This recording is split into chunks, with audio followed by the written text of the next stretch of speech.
Thank you. The State Opioid Treatment Authority's office in ATAR. We oversee the OTPs throughout the state of New York and also are currently working on the integration initiative, which is what we're here to talk about. Pat? Hello, everybody. I'm Pat Lincourt. I'm the Associate Commissioner for Addiction Treatment and Recovery here at OASAS. I'll pass it to Leslie. Thanks, Pat. Good morning, everybody. My name is Leslie Preye. I am the New York State Opioid Treatment Authority, also known as the SOTA, also the Bureau Director of Adult Treatment Services, and I work for Pat and OASAS. And I'll pass it over to Lucia. Hi, my name is Lucia Perfetti Clark. I am the Program Director for the Opioid Settlement Funds. Good morning, Celine? I'm Celine, and I'm a project coordinator for the Opioid Settlement Funds.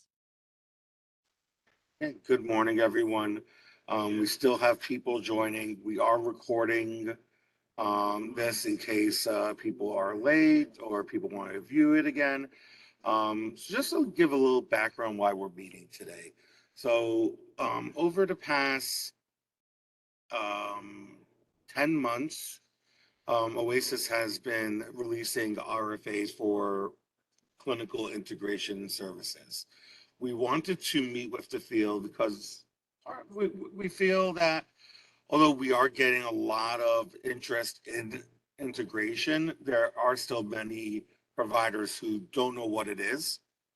And we wanted to share what OASAS's vision is for integrated services. For those who are sharing their organizations in the chat, please do so. Thank you. So we wanted to share our vision. We also wanted to talk about what has been going on. So we have released 2 RFAs for integrated services. We have received a large amount of applicants, and we have, I think at this point, released about 9 million, no, at least 9 million, I believe, for integration. And there's a possibility that we will be releasing another RFA soon, which is why we wanted to meet with everybody before we release it, since once the RFA is released, we would not be able to answer any questions. So what is integration? So integration is, at least for what we're talking about today, is integration of H22 outpatient services and H22 OTP services. So when we say the word integration, we mean the integration of all services, all physical services within one setting, counseling services, groups, intakes, medical, mental health, if that's in your outpatient program. And all those services would be available for either OTP patients or CDOP patients. Or at least the way integration is today, you would still have 2 PRUs for each of the services. However, they'll be under one operating certificate. You only have one OASAS audit. Nevertheless, you still, at least as it stands today, you will have you don't have to report out for each PRU and have to bill separately through each PRU.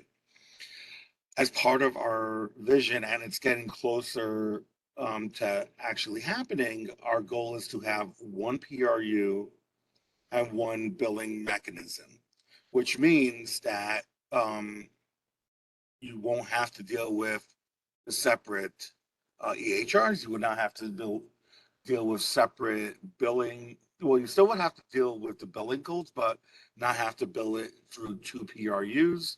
And reporting to OASAS would be done through one PRU as well. So it would not just be a physical integration, but also a PRU integration as well. We probably are looking at the end of the year to possibly um, have that go live. But as of today, for programs who would integrate services, there still would be two PRUs. I'm going to stop there for a second, Pat. If anything you want to elaborate on. No, that's great, Jason. I think that you described it well. I think, the overall vision for OASAS is that, methadone dispensing has been kind of separated in some ways away from outpatient services. And we're looking ultimately to, completely integrate methadone as an option for people who are coming to any outpatient service. And for anybody who is looking for services, on the flip side of that, in any OTP, that OTPs are able to provide a full complement of SUD services as well. So that's the ultimate goal, is to get to a single outpatient service delivery system that has the full range of individual, family, group, and medication, physical health, to the extent that the staffing allows mental health care that is at least mental health based on a tool called the DDCAT, at least mental health capable, so that there's the ability to recognize and integrate services to the degree that you have the staff that are able to do that, and coordinate services when you don't. So that's the ultimate, vision for the outpatient system once we, get there. Currently, we have had the greatest interest from either providers who are currently co-located. So they already have both an OTP and an outpatient clinic. And what they want to do is to better integrate those services and to better take advantage of the staff that they have to be able to have them focus on both of the clinics, to have groups that either an OTP patient or a outpatient program patient could go to, and to then have that single treatment plan and the single experience for the person who's coming seeking services, that they wouldn't be aware of that this was anything other than one integrated clinic. As Jason mentioned, there are two factors that have prohibited the clinics from completely integrating, and that is that there's currently a different base rate in Medicaid for OTPs and outpatient programs, which necessitates a different rate code for providers to utilize in order to, correctly bill. We are working toward a parity in the rate code, so that and regardless of whether you're an OTP or an outpatient program, you would have the same base rate, so all services would reimburse at the same amount. And then we're also, once we have that, which, we're targeting, as Jason said, late fall, the end of this year, to be able to have that, a single PRU. So programs that have gone before have been the first programs to integrate. They've really had to kind of deal with this in the background. They're trying to integrate all their services clinically and to present that a single program to people who come for services, but in the background they're still accounting for people who are in either an OTP or in a clinic, and that's doable. Jason's worked very closely with all of the programs that have integrated, and it is possible to do that. It's also the second, I think, most likely configuration that we've seen are outpatient programs that want to add methadone as a service. And of course, that is, there's a lot of regulatory hoops that have to be, or maybe hoops aren't the right word. There's a lot of regulatory compliance issues that have to be overcome, both from the DEA and SAMHSA and New York State, to make sure that you're providing methadone in the way that the federal and state regs and laws require.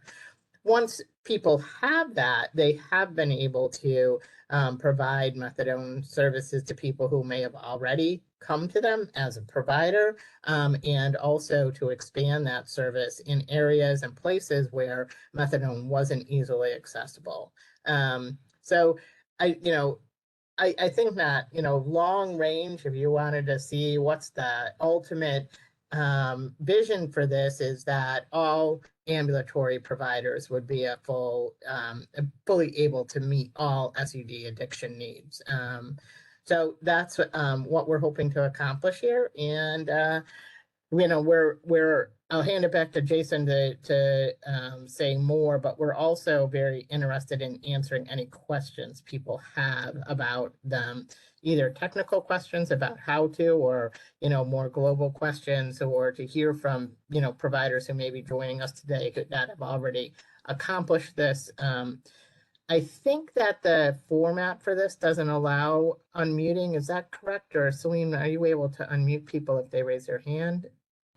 I can try and unmute folks, but I can't guarantee that at this point. I think actually I can. So if folks raise your hands, we can definitely unmute you, but also feel free to send your questions on the chat and send it to everyone so we can all see it.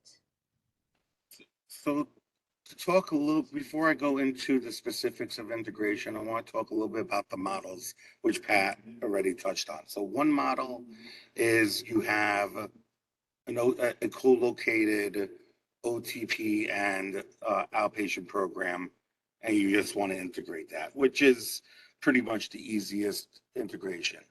The other model is you have an outpatient program, and you want to open an OTP in that location and integrate it. The third model is for this population is not really relevant, but we'll mention it, is adding an outpatient to an OTP. And then what we've realized through the RFA process is there's actually a fourth model. Program who has an outpatient program or an OTP, but wants to open a brand new integrated program in a new location.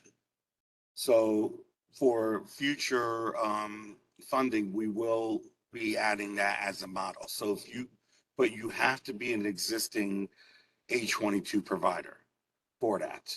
So let's say you have a outpatient program in Albany, but now you want to open one in Rochester and integrate it. That would be allowable in future funding. So those are the four models. So talk a little bit about what integration consists of.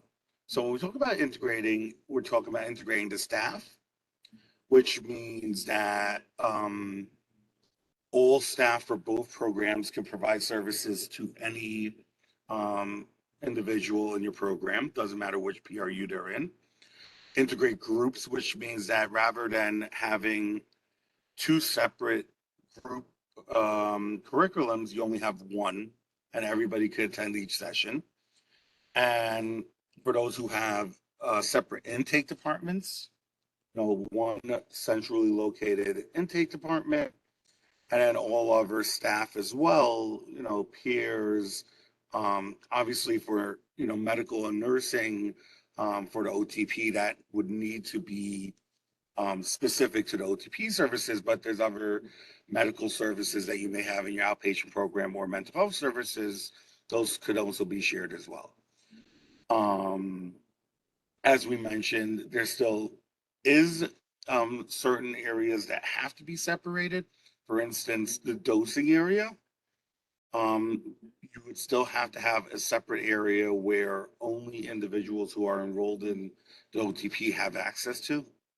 For those who are interested, we can talk more about what that looks like on a one-on-one basis. But just to keep in mind that for your program, if you decide to move forward with this, there most probably will be some construction, minor renovations that will be needed. One would be having a separate area for the dosing room, and two, you would obviously have to build a dosing room. Okay, so we have a question. Can two agencies co-locate and not integrate, or does it have to be the same agency sharing the same staff? For the purposes of what we're talking about, it has to be the same agency that has both programs. So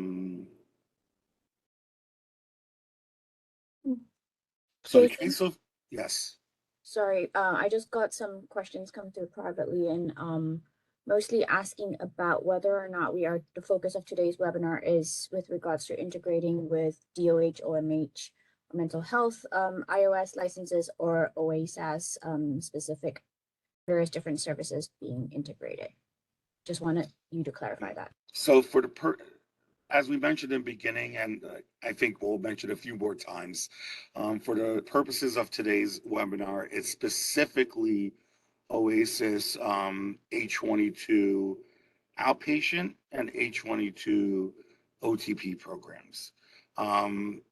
One day we hope to be able to talk more about integrating OTPs and DOH and OMH, but today it's specific to OASAS H22's integration.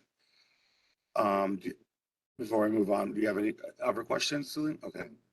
The caseload for each project is different, up to 25 for OTP and OOPD, and toward 45 for OTP. Any guidance on caseload standards for counselors? So it's my understanding. Jason, could I take this because there are no actual caseload standards in the current no regulatory ratios in the current outpatient regulations. There is a standard document, and I'll share that in the chat, that talks about this specifically, about how to ensure that the caseloads are distributed properly amongst staff, and that you are not overburdening a staff person, and so ways to assess that, because every part of the reason for eliminating the number is that providers provide care in very different ways. OTPs might have lots of new patients that require people to have less caseload, or maybe there's a program that's been in existence for a while, and they have lower intensity patients, and so they can have more patients on a single caseload. So it really is for individual providers to monitor that, and again, I'll put those standards in. Can the dosing room be the same room as the current RN office, or totally separate from that room too? So we'll talk a little bit more about the DEA standards, but there are specific standards for the dosing room. It has to be specific to methadone. There's specific regulations on who can be in there, the safes. So yes, it would have to be totally separate from the other RN office and other medication you may be giving. Will all outpatient programs be expected to add OTPs at some future point? So kind of to reiterate what Pat was saying, the goal of OASAS is to have a single program that can provide any type of service. So be it counseling, be it medication assisted treatment. Is that today? We're not there yet, but we are moving forward to that's where we want our system to be. Celine, you have any other questions, or that's it for now? Jason, Yes. so thank you. And specifically to the location of where the methadone is dispensed, or the waiting area, this team, the SOTA team, Jason has been working very hard on this, but we will be there every step of the way to provide guidance with any individual questions, and that is up to before any RFA is released, like Jason mentioned, because once an RFA is released, we go into what's called a blackout period, where only questions can go through the procurement website once that RFA is released, but we certainly can meet with you, provide you guidance, regulatory lens on the provision of OTP services within an outpatient program. So please feel free to reach out to us during this call in the chat, raise your hand, or you can send us an email. I'll put our email addresses in this chat for you all. Thank you. So the next question, is there a billing compensation advantage for integration? I'm a psychiatrist offering psychiatric follow-up at an OTP. Pat, you want to tackle that one? Yeah, there is no additional that like in add-on to the rate that you would be reimbursed for any APG. I think the advantage, and we talked about this a little when we talked to the OTP providers, is that you have the ability to reach a broader population, and so and also be able to utilize your staff in a different way, so that your staff has also the ability to provide revenue generating services across both of those populations.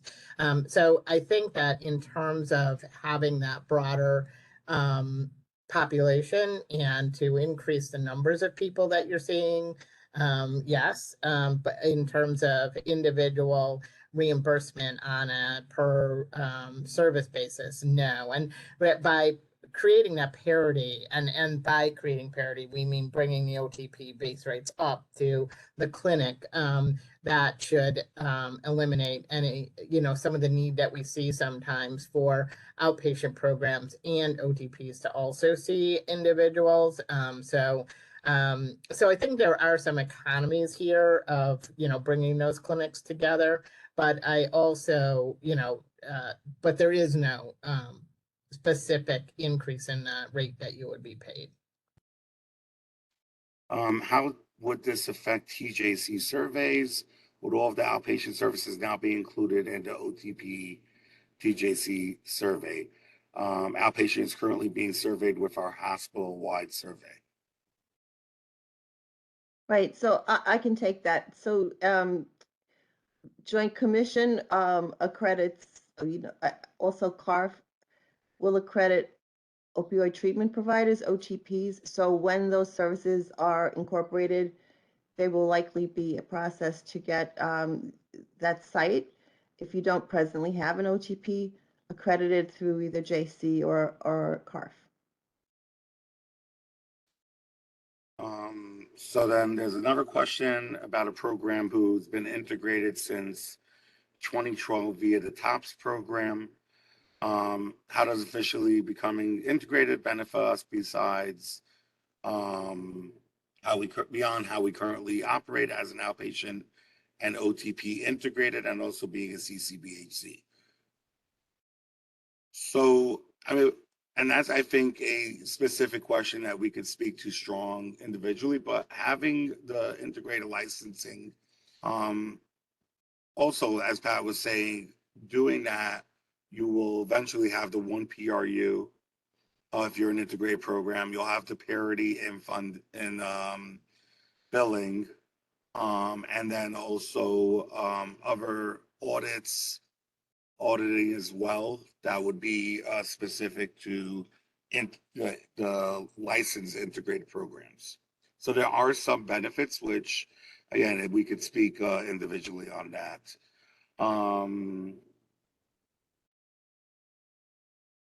Can someone send all of your emails in a single comprehensive reply here? Lots going on in this chat. Thanks. I got that. All right. Let's see. Just going through the agenda. We covered much of it. Sorry, Jason, I think one question got skipped. It said, will all outpatient programs be expected to add OTP at some point in the future? We did answer that, but we'll answer it again. That is our goal, to one day look back and have all programs be able to provide all services. Yes. So benefits of having an OTP.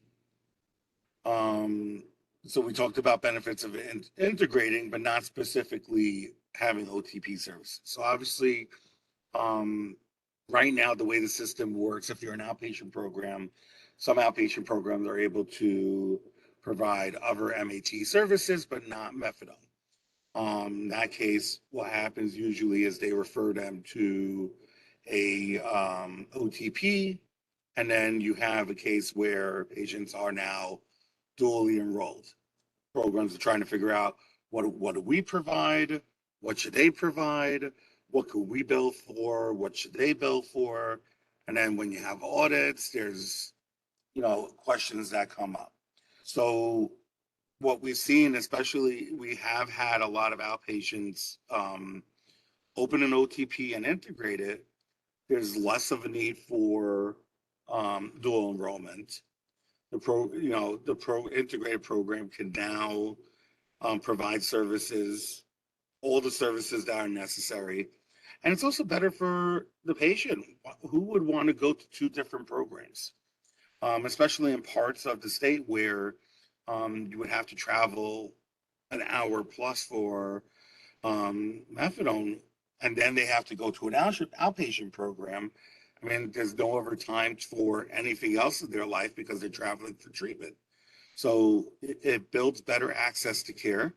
It builds, better services continuum, and also the benefit of now the patient is fully yours rather than having to dual enroll. We do have a question, the flip side of previous question, the same. Will OTPs be encouraged to add an outpatient treatment program?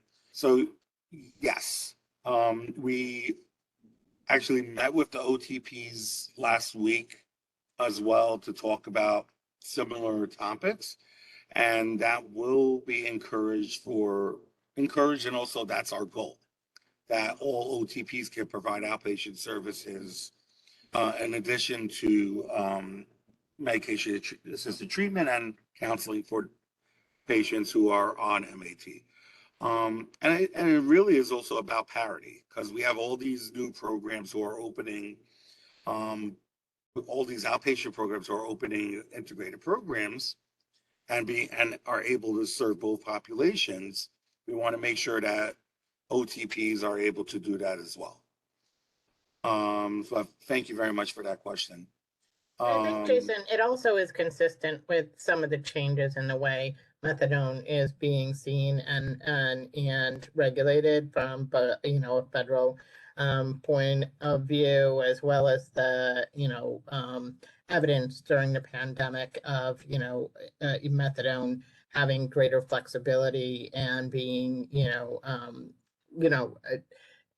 able to be managed by people. And so I think that we're also acknowledging that to kind of isolate off one medication and have providers have only access to one or another, it really does provide Jason talked about intake. So when you're assessing somebody, you have the full complement of medications for your medical staff to choose from. And you're not seeing that medication necessarily as different from, other medications that are available.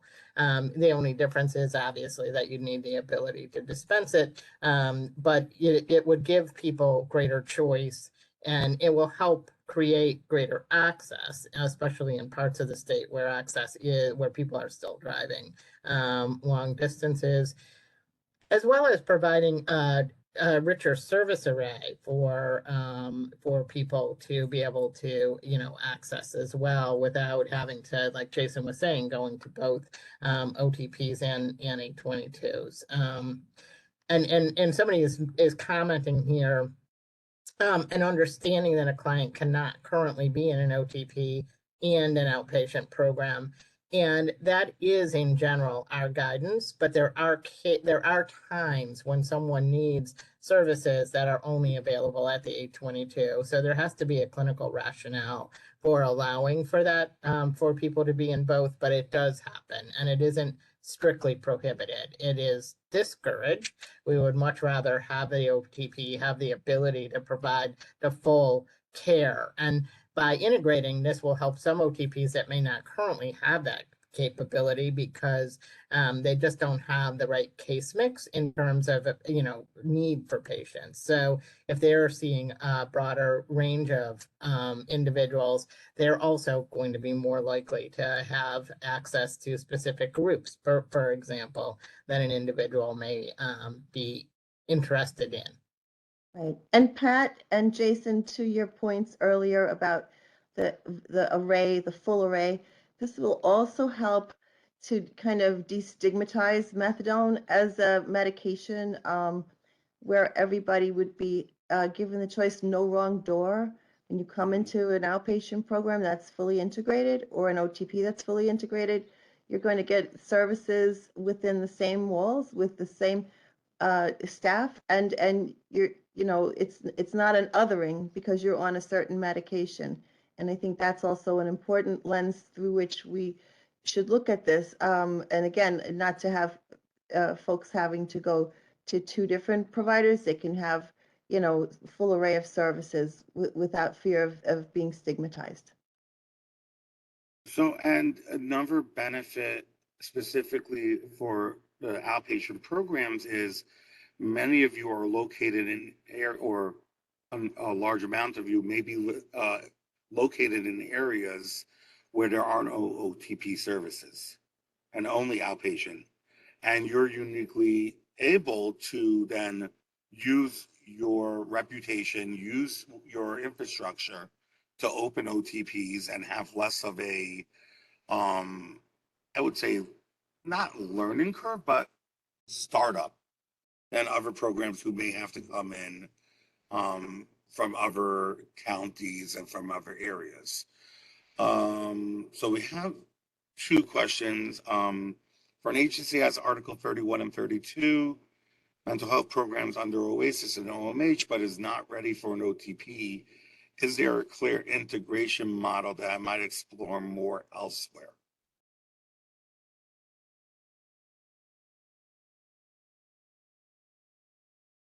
I'm trying to understand that question. I wonder if Luther, if we could unmute Luther Elliott to get a better sense of what the. Okay.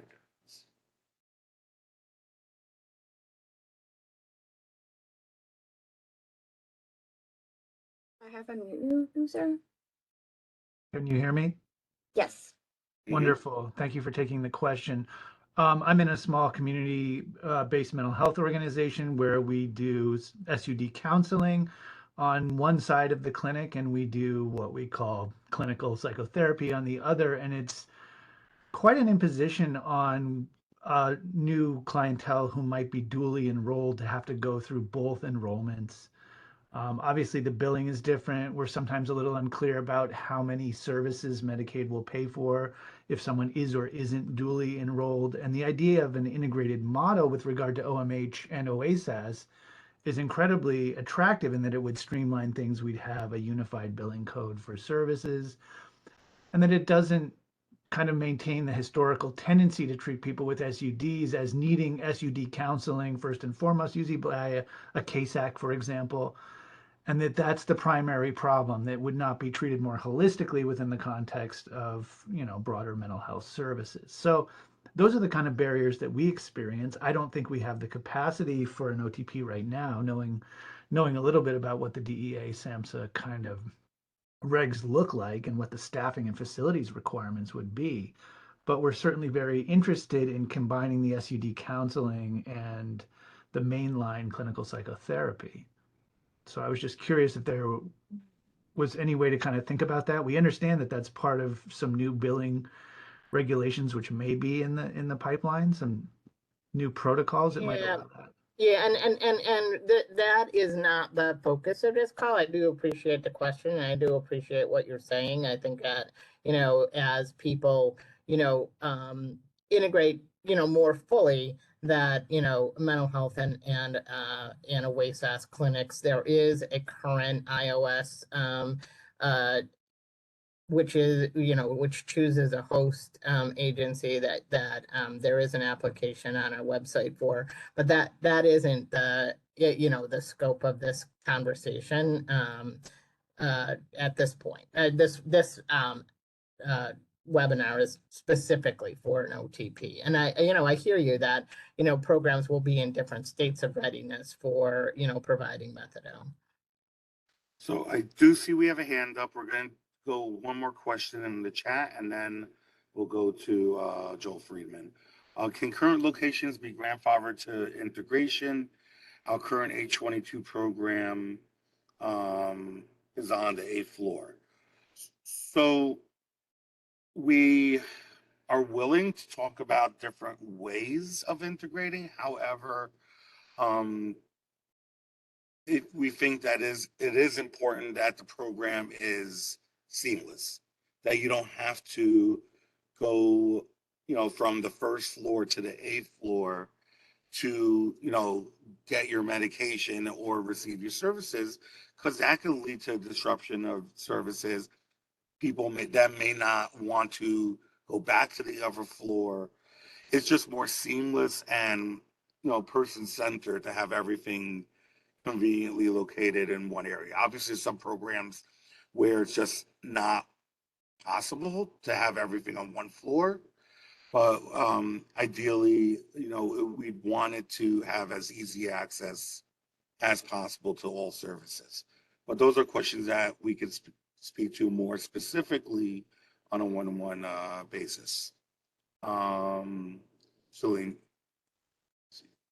want to unmute? Joel Friedman? It's Joel Friedman. I couldn't figure out how to post the question in the chat, so I'm sorry for that. Quick question on in terms of the integration. I may have missed it in the beginning. If you mentioned it, and I'm sorry. My question is there a special or a different process right now on applying for the integration process? We do have an H22 and interested in integrating on an MTP, which we don't have right now. Is there a different process or a special unit that would be handling that for guidance, support, and how to go through that process? So all questions with integrating OTPs and also opening new OTPs can be sent to me. I share some concerns about capacity during this period of problem staffing H22. Anyway, the demands of adding DA requirements for OTPs are extraordinary. There has been a fairly small population seeking methadone in our localities. We really need a time frame on when this may be expected. So the heavy lift for staffing for OTPs is going to be on the medical. You're going to need a prescriber. You're going to need some nurses and LPNs to be able to dose. For, especially for the startup period, counselors, peers, program director, that's what's good about already having your OTP. You can utilize staff that you already have in the startup period. To answer your question about time frame, and Pat, you could correct me if I'm wrong. I don't think we have a specific date in mind, but we are slowly moving towards this model, as we're already moving toward that model. Yeah, that's a great way to characterize it, Jason. And and recognizing that not every provider is going to be ready to do this currently. We're going to, slowly kind of evolve toward that kind of a landscape. And so we don't have a date certain. We're not mandating anybody. This is a completely voluntary decision. We do want you to, if you have the capacity, to consider the advantages to doing it, including, and you said this last time, Jason, so I'll steal a little bit of what there may be RFAs that are available that will provide funding, and that is not likely to recur indefinitely. So there's an opportunity here that people should consider that aspect as well. And that's exactly where I was going next. Because right now there is some, funding that we do have available, and we can't promise that a year from now. Truthfully, we can't even promise that 6 months from now. So for those who are even thinking about doing it, who have thought about it, this may be the time to do it because we could provide startup funding. Traditionally, for integration, we've provided funding for startup staffing for a quarter, um, equipment, minor renovations, else, HR enhancements. EHR applications, electronics. So, for instance, all the cameras, the safe, the dosing machine, um, any medical equipment, any furniture. There's a lot more that we funded, but we have a long list of what we're able to utilize the funding for, and it has helped programs. It has helped programs with the startup.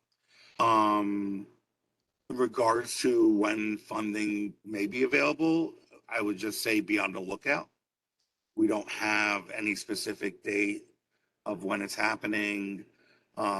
It's not, at least at this point, where it's going to be probably an RFA, where you would have to apply. That may change, but right now that's what we've been doing. So just be on the lookout for emails and also on the OASAS website. If we have the capacity and ready to do it, what would be the next steps? Reach out to myself and your regional office representatives, and then we'll set up a meeting and talk about the viability of the project. And Jason, yes, that's a great point. We at the Bureau of Adult Treatment Services and the SOTA team, we work very closely with your regional office program manager and regional coordinator. So we're all a unified team that can meet with you, will meet with you for any guidance you need. And of course, like we all said before, it's we wanted to just give you this information because when if there is an opportunity that's put on a website, you know, so that you fully understand what the scope of this is and get a deeper dive into it. Now you'll know what it is, and if you do see it on the website, how you can best be prepared. so I just have one more thought and then we have another hand up. So I just want to quickly go through, because I know it's been mentioned a few times about the DEA process, the SAMHSA process. So just quickly go over what the process is. So to start, there would be the 1A application, prior consult. There'd be an OASIS application. If you're opening just one, so let's say you're an OTP and just opening not OP, an outpatient just opening an OTP, that would be one application.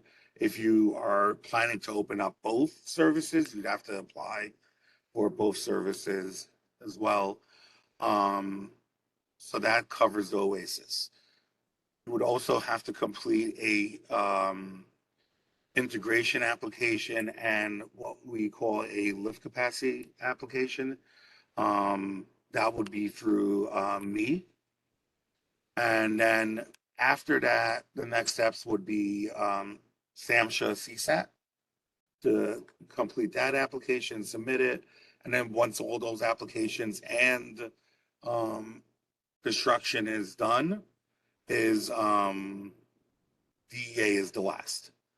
They come in when everything's ready to go, the dosing area is set up, they make sure that everything meets compliance, and then they give the final approval, which is then sent to CSAT, which is then sent to the SOTA's office for our sign off, and then you're ready to open. It sounds simple, sounds quick. It usually takes about a year for the process. Some have done it quicker. Some have taken a little longer. It really depends on construction and also how fast the DEA process goes. Obviously, there's other parts you would have to join commission or carve as well. You'd have to reach out to managed care providers, Medicaid, Medicare, sign up for that for the new service. There's also the central registry, which you would have to sign up for and get training on. It's a registry for individuals who are on methadone. So if there's any emergencies, they're able to use that system as well. Can you share the written guidance for the OTP application? It is very involved. Is there any written guidance for that? Are you speaking specifically to the OASAS application? I wonder, let's, Jason, I wonder, Jason, if Mary is thinking, and you know, maybe we can unmute her to find out that it's a whole application for a new program, which it's not. And so, but maybe we should clarify with Mary whether that is her question. Oh, she's no, saying I okay. could only Yeah. find web resources. Wonder if OASAS has guidelines. Gotcha. Yeah, I don't believe so. Jason, there was a question about for-profit organizations being funded under the RFA. The answer to that is no. Sorry. Correct. Thank you. I missed that one. No worries. We also have a hand up for Jeff. I'm just gonna unmute you. Okay. Great. Thank you for the ability to comment. It sounds promising and wonderful. My concerns, though, are a bit, maybe it can be discussed. One, I'm a for-profit as well, so any funding resources for this extraordinary expense would be very difficult as far as starting up, looking at spaces, getting as an outpatient provider to a methadone provider. I imagine the lift is much harder than a methadone provider adding outpatient services. That's much easier. I don't want to minimize the need or the issues around staffing. Staffing is horrible. The licensed professionals, counselors, KSACs, LMSWs, LMHCs, doctors, psychiatrists, nurses, etc., in Orange County is impossible, quite honestly. And I'm sure across the state and every meeting that I've been part of, it is extremely difficult. Not to mention an outpatient program now becoming an OTP, the cost of hiring doctors and nurses and the physical setup and stuff like that is a big lift. And my concern is that, and I really would ask OASAS to think about that. In my mind, and please correct this if it's the case, it's much easier for an opioid treatment program to add outpatient services. You throw a empty room, get a counselor in there if you can find one, and provide those services rather than the other way around. When you're dealing in an area that's not as heavy with, not as with the staffing and with the ability and such, then there's also then becomes all of those costs, all of those issues, all of those needs. And I guess essentially what I'm saying is I'm concerned is that I can see an outpatient provider, I can see an opioid treatment provider opening up outpatient. What happens to the outpatient provider who can't afford this to do it? Is there going to be any look at the capacity of, is there another outpatient provider that's actually needed in that area or that region, which you guys have done historically always. So in this case as well, for example, in Orange County, if the opioid treatment provider wants to open up, are you going to look at the other outpatient providers and see, is there an actual need to open up those resources and not put businesses that can't afford this out of business? Thank you for the comment. Oh, yeah, no, that's you make great points all the way through. And yes, we are very sensitive to that. We don't want to destabilize programs that, by creating more access than is needed. And so we are looking at places in particular where OTP is needed and not available, or where, they're where people have a plan to bring in new people who may not be accessing services, for either geographic or specialty and specialization kind of reason. So we are thinking about those things. That is self-limiting in as well in terms of the amount, the ability to increase counseling and licensed staff. And, you know, I do think that, obviously there's a cost, and that's why we have the RFA that we're, issuing startup costs. There are economies of that you can create when you do integrate across your staff, so that, if you have the ability to do that, your doctor, who, whether they're in the OTP or that, in your outpatient program, if you have a nurse practitioner, it opens up that, opportunities for, existing staff, I guess is what I'm saying. You may not need, depending on your current staffing, to attract someone brand new.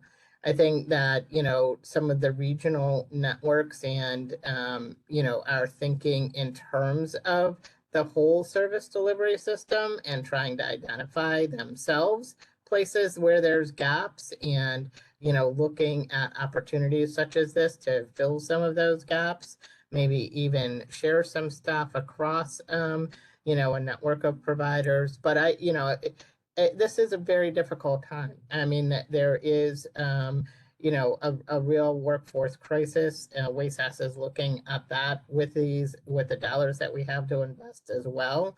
But there is no simple answer. There's been a lot of dollars put toward workforce, and, it's not having, it doesn't create in the pipeline new people to come into the system right away. So it may take time for, and hopefully we'll see some slow improvement over time. At the same time, there is a huge increase in people who are in need, particularly of medication for opioid use disorder. And the overdose crisis is not getting better. And fentanyl is complicating the clinical picture for individuals who may, who may benefit from methadone. So, we're trying also with you to balance all of those things to make sure that the right kind of treatment is available, that providers can thrive in the environment, and, and do what we can to help alleviate some of the workforce pressures. There have been programs that have done this successfully, and we had, significant interest in the past for providers to do this. But every single provider is going to have to assess your bandwidth, your interest, your ability, your own circumstances in your own geographic area, your county, the other services providers that are around you. But OASAS is watching too. The capacities for and access, and if there are waiting lists in some parts of the state for certain kinds of services. Good points. So we have two other questions, and then we'll close up. Does DEA have floor plan approval prior to completing construction, or should DEA be involved before construction begins? We usually recommend that you reach out to your DEA office in the beginning, just to let them know that you're planning to open OTP. they'll let you know if there's anything they want at that time, but usually they won't approve or even ask for information till everything is done. So just a question asking with the steps required for opening OTP. So if you are interested or you want me to share the steps, email me and I'll email you back the steps that it takes to open an OTP. At this point, I probably should put that in writing. But thank you for that question. Last one, it's difficult to get prescribers to work on site since the pandemic. Any fault given to that? So unfortunately, there's only so much OASAS can do because a lot of this is federal. Till federal regs change, the providers have to be in person for inductions. We have And one more. Jason, really Yes. quickly, I'll just add to that, and prescribers can be, a fully vetted nurse practitioner or a physician assistant that is cleared through what's the process called the SAMHSA extranet by way of the SOTUS office. More information, if you need it, can be obtained, but you can email us. But there, the old term for those positions were called physician extenders. So we know how difficult, like Pat signaled, the staffing crisis is, but that's also a viable option, for your programs under the medical director. We have one hand up, so Celine, you want to unmute that, please? I know Awa? we're closing, but I wanted to say thank you to Jeff for everything that he said in regards to the for-profit organizations and the RFA. And thank you to Pat for the insights that you provided. What I wanted to just add to that is that for OASAS to be sensitive when doing this RFAs, considering providers that are already having majority of their clients that are managed Medicaids, and also clients that are already in the regular 822s that are also on another OTP programs. The for-profit organization get left out in a lot of funding.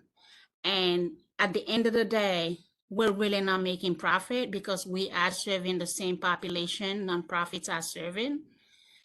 So just to be mindful and maybe be sensitive to that part of the RFA, even if it's a certain criteria that is put in place. For example, if a 822 already serving, say 90 or 95% of their members are managed Medicaid, or they may have over 60% of their members that are already on OTP, it'll be easier to just merge them to that program, maybe taking a look into that. I'm just pleading for the for-profit organizations. Thank you. I don't know, Lucia, if you wanted to take that or. Unfortunately, by how the opioid settlement funds are legislated, there's really no way around being able to fund a for-profit. What I will say is that depending on what locality you're in, so meaning county or city, the counties and cities that received opioid settlement funds are allowed to operate on their own procurement rules. So if your county or your city is able to fund for-profit entities, then that is a place that you could look for support in doing this integration. But I can't, obviously there's 55 counties and 5 large cities and lots of other litigating entities. I can't speak to those individually, but that is another funding stream that you could look into. It's still an opioid settlement dollar, but it's being procured by that local entity. So I would say if you're not already involved with your LGU in terms of conversations around how those dollars are being spent, you should definitely reach out to them. So thank you everyone for joining us today. Thank you for all the questions. If you have any questions, please reach out to me. If you'd like to meet, please reach out to myself and the regional office. And we look forward to hearing from you. Again, thank you very much. Have a good day, everyone. Thanks, everybody. Take care.